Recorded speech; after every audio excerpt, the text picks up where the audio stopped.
La nouvelle est tombée et ébranle les fondements même de la politique américaine. Joe Biden aurait autorisé l'Ukraine à frapper directement le territoire russe avec des missiles à longue portée fournis par Washington. Une décision qui, selon certains observateurs, pourrait bien redéfinir les contours du conflit actuel et placer les États-Unis en première ligne. Mais derrière cette annonce se cache une accusation encore plus grave.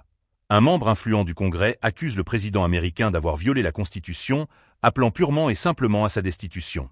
Ces révélations, à la fois explosives et controversées, laissent planer une question brûlante. Sommes-nous à l'aube d'une escalade incontrôlable? Avant de sous-mariner dans les détails, n'oubliez pas de vous abonner pour ne manquer aucune de nos analyses exclusives. Question du jour. Jusqu'où les États-Unis doivent-ils aller pour soutenir leurs alliés? Selon plusieurs médias américains, Joe Biden aurait récemment levé les restrictions imposées jusqu'ici sur l'usage des roquettes américaines fournies à Kiev. Cette décision, bien que non confirmée par la Maison-Blanche, coïncide avec une attaque sur la région russe de Bryansk, survenue mardi matin. Une salve de missiles aurait en effet ciblé cette zone stratégique, alimentant les spéculations sur une implication directe des États-Unis. Cette manœuvre marque une rupture avec les règles tacites qui encadraient jusqu'ici l'assistance militaire américaine à l'Ukraine. C'est dans ce contexte que Thomas Massie, membre républicain du Congrès, a lancé une accusation rétentive.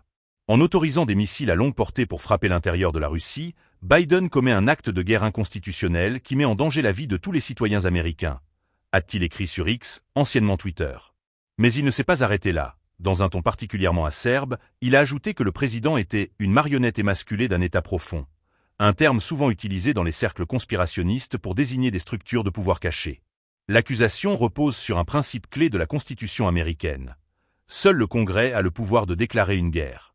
Depuis la Seconde Guerre mondiale, les États-Unis n'ont plus déclaré de guerre, se contentant d'autorisation d'utilisation de la force militaire, AUMF, pour des conflits spécifiques.